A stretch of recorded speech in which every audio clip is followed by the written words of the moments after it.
So now I've created the works cited entry portion of my annotated bibliography.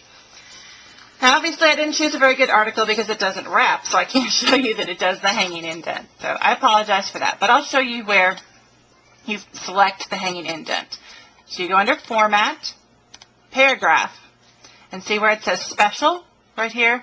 If you click on there, oftentimes for a traditional thing, it'll probably have none there, but because I already selected it, you just click on Hanging, and now it will automatically do it. Every time I hit Return, it will think it's setting a new hanging indent, and so all you do is you type your entry with no returns. Just type it straight away, and it'll automatically wrap around and provide that hanging indent for you.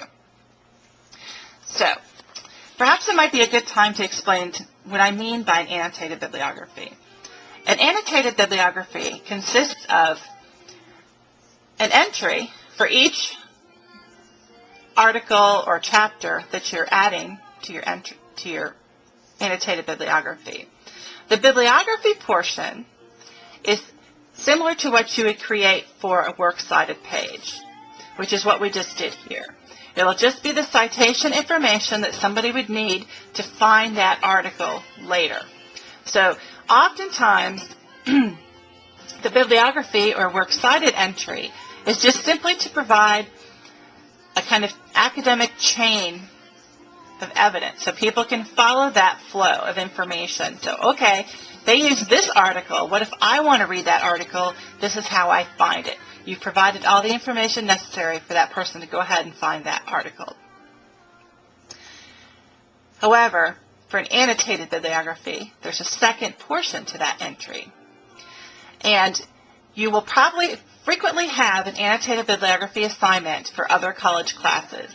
It's really important to note that different professors are going to ask for different things in terms of annotation.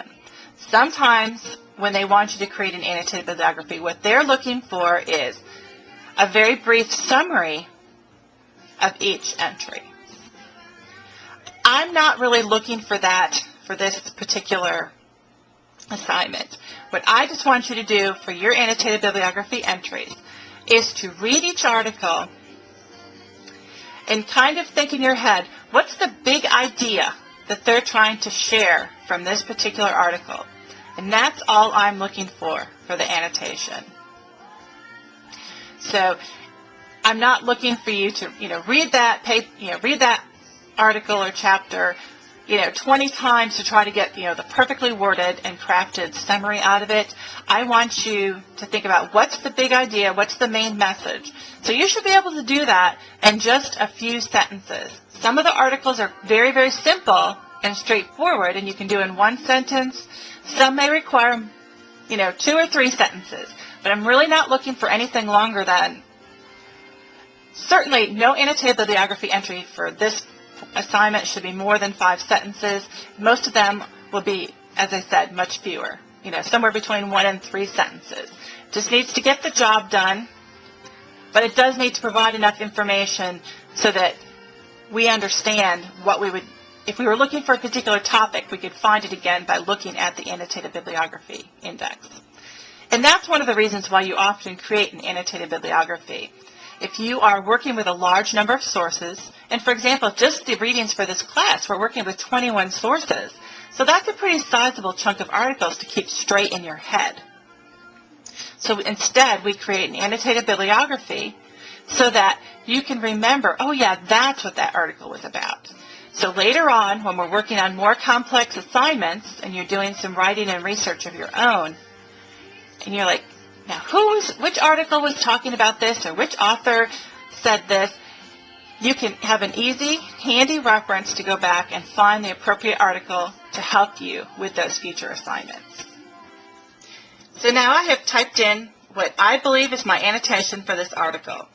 So it's not a very long article, so it was very easy for me to come up with just a 1-sentence summary. It was also very, very focused.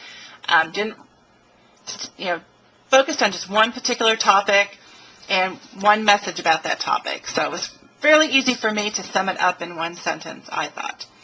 And I did want to note before I went any further, I don't know if anybody noticed, I had forgotten to italicize my journal thing on the last entry, so I did that. So I just typed my entry immediately after, or my summary, annotation, the big message that I want to add for my annotation, right after the entry. So now you can see how that wraps around. Now if I hit return, notice how it goes all the way over to the left margin again, ready to start my new entry. And that is very simple and straightforward how I would create an annotated bibliography entry for this particular article.